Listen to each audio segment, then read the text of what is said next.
ಚಿಕ್ಕಪ್ಪನ ಮಗಳನ್ನ ಚುಡಾಯಿಸಿದ ಯುವಕರನ್ನ ಪ್ರಶ್ನಿಸಿದ ಸಹೋದರನ ಮನೆಗೆ ನುಗ್ಗಿದ ಕಿಡಿಗೇಡಿಗಳ ಗುಂಪು ತೀವ್ರ ಹಲ್ಲೆ ನಡೆಸಿದ ಪರಿಣಾಮ ಅವಮಾನ ತಾಳದ ಯುವಕ ಕೆರೆಗೆ ಬಿದ್ದು ಆತ್ಮಹತ್ಯೆಗೆ ಶರಣಾದ ಘಟನೆ ನಂಜನಗೂಡು ತಾಲೂಕಿನ ದೊಡ್ಡ ಕವಲಂದೆ ಸಮೀಪದ ಹರಗನಪುರ ಗ್ರಾಮದಲ್ಲಿ ಬೆಳಕಿಗೆ ಬಂದಿದೆ. ಹರಗನಪುರ ಗ್ರಾಮದ ನಿವಾಸಿ 24 ವರ್ಷದ ಗುರುಮೂರ್ತಿ ಮೃತ ದುರ್ದೈವಿ. ಕಟ್ಟವಾಡಿಪುರ ಗ್ರಾಮದ ಶ್ರಾವಣ, ಅಭಿ, ಸೋಮಶೇಖರ್, ಪ್ರದೀಪ್ ಹಾಗೂ ಸೋಮು ವಿರುದ್ಧ ಚಾಮರಾಜನಗರ ಪೊಲೀಸ್ ಠಾಣೆಯಲ್ಲಿ ಪ್ರಕರಣ ದಾಖಲಾಗಿದೆ. ಗುರುಮೂರ್ತಿ ಚಿಕ್ಕಪ್ಪ ಬಸವಣ್ಣನ ಮಗಳನ್ನ ಶ್ರಾವಣ ಚುಡಾಯಿಸಿದ್ದಾನೆ. ಆಗಾಗ ಮೊಬೈಲ್ನಲ್ಲಿ ಮೆಸೇಜ್ ಮಾಡಿ ಕಿರುಕುಳ ನೀಡಿದ್ದಾನೆ. ಈ ಬಗ್ಗೆ ಚಿಕ್ಕಪ್ಪನ ಮಗಳು ಗುರುಮೂರ್ತಿ ಗಮನಕ್ಕೆ ತಂದಿದ್ದಾಳೆ. ಶ್ರಾವಣನನ್ನು ಕರೆದು ಗುರುಮೂರ್ತಿ ಕ್ಲಾಸ್ ತೆಗೆದುಕೊಂಡು ಬುದ್ಧಿವಾದ ಹೇಳಿದ್ದಾನೆ. ಈ ಹಿನ್ನೆಲೆ ದ್ವೇಷ ಬೆಳೆಸಿಕೊಂಡ ಶ್ರಾವಣ ಗುಂಪು ಕಟ್ಟಿಕೊಂಡು ಹರಗನಪುರ ಗ್ರಾಮದ ಮನೆಗೆ ಬಂದು ಗುರುಮೂರ್ತಿಯನ್ನ ಮನೆಯಿಂದ ಹೊರಗೆ ಎಳೆದು ಹಿಗ್ಗಾಮುಗ್ಗ ಥಳಿಸಿದ್ದಾರೆ.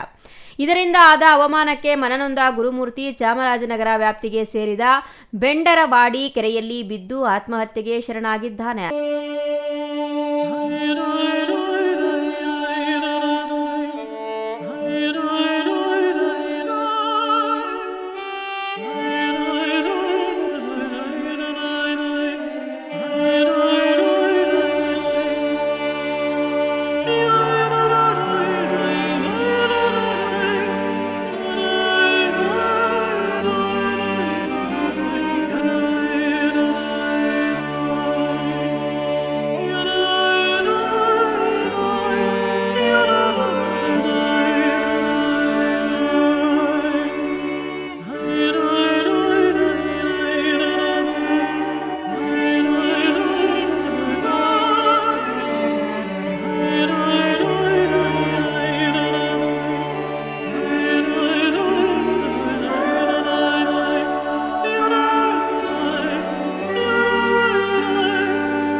ಮನೆ ಹತ್ರ ನಮ್ಮ ಮನೆಯವರು ಒಬ್ರು ಇರ್ಲಿಲ್ಲ ಸಾ.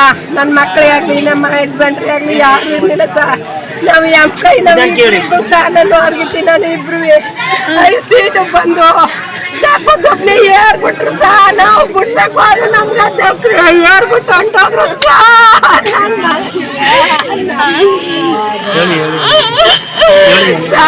ದಬ್ಬುಬ್ಬನೇ ಏರ್ಬಿಟ್ಟು ಸೆಕ್ರೆ ಆಟೋ ಹತ್ಕೊಂಡು ಎದ್ಬಿಟ್ಟು ಕಾಕ ಯಾರು ಬರ್ಲಿಲ್ಲ ಸಾ. ಯಾರು ಬರ್ಲಿಲ್ಲ ಬಿಡ್ಸಗಂಟೆ ಎದ್ಬಿಟ್ರು ಸಾ. ನಾವು ಬಂದು ಬಿಡ್ಸಗಂಟ ದಬ್ಬುಬ್ಬನೇ ನನ್ನ ಗಟ್ಟಿಗೆ ಏರ್ಬಿಟ್ರು ಸಾ.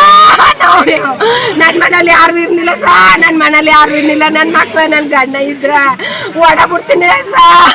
ಇಲ್ಲೇ ನಿಲ್ಸ್ಕೋಕ ಸಾ. ಅವ್ರು ಬಿಡ್ತೀನಿಲ್ಲ ಸಾ. ಅವ್ರು ಬಿಡ್ತೀನಿಲ್ಲ ಸಾ. ನಾವು ಯಮ್ಕ ಸಾ. ಯಮ್ಕ ಹೇಳಿ ಸರ್. ಸರ್ ನಾನು ನೈಟ್ ಶಿಫ್ಟ್ ಮುಗಿಸ್ಕೊಂಡು 7 ಕಾಲ ಬಂದು ಅಷ್ಟೊಂದು ಘಟನೆ ನಡೆದೋಗಿತ್ತು. ಬಂದು ಗಲಾಟೆ ಮಾಡ್ಕೊಂಡಿದ್ರು. ಎಲ್ಲ ಹೋಗಕ್ಕೆ ಗಾಡಿ ಸ್ಟಾರ್ಟ್ ಮಾಡ್ಕೊಂಡು ಹೋಗ್ತಿದ್ರು. 4 ಜನ ಗಡ್ಬಡಿಯವರು ಬಂದು ನಮ್ಮ ತಮ್ಮನ ಮಗನ ಮೇಲೆ ಅಟ್ಯಾಕ್ ಮಾಡಿದ್ರು. ಅವ ಅದು ತಾಳನಾರ್ದಿ ಅವಮಾನ ಈಗೆಲ್ಲ ನೋಡ್ತಾರಲ್ಲ ಸಿಚುವೇಶನ್ ನೋಡ್ನಾರ್ದೆ ಅವ ಅವಮಾನ ಮಾಡ್ಕೊಂಡು ಹೋಗಿ ಉಳ್ಳಂಡೊಡೆ ಕೆಡಲಿ ಆತ್ಮಹತ್ಯೆ ಮಾಡ್ಕೊಂಡ್ರೆ ಸರ್. ಡೆತ್ ನೋಟ್ ಬರ್ಬಿಟ್ಟು ಆ ತಂದೆ ತಾಯಿಗೂ ಏನು ಹೇಳಿಲ್ಲ, ಯಾರಿಗೂ ಏನು ಹೇಳಿಲ್ಲ, ಹೋಗಿ ಆತ್ಮಹತ್ಯೆ ಮಾಡ್ಕೊಂಡ್ರೆ. ತನ್ನ ಸಾವಿಗೆ ಶ್ರಾವಣ, ಅಭಿ, ಸೋಮಶೇಖರ್, ಪ್ರದೀಪ್, ಸೋಮು ಕಾರಣ. ಅವರಿಗೆ ಶಿಕ್ಷೆ ಆಗಬೇಕೆಂದು ಡೆತ್ ನೋಟ್ ಬರೆದು ಆತ್ಮಹತ್ಯೆಗೆ ಶರಣಾಗಿದ್ದಾನೆ. ಆರೋಪಿಗಳು ನಾಪತ್ತೆಯಾಗಿದ್ದಾರೆ. ಚಾಮರಾಜನಗರ ಪೊಲೀಸ್ ಠಾಣೆಯಲ್ಲಿ ಪ್ರಕರಣ ದಾಖಲಾಗಿದೆ. Kumar, CTV news, Nanjangud.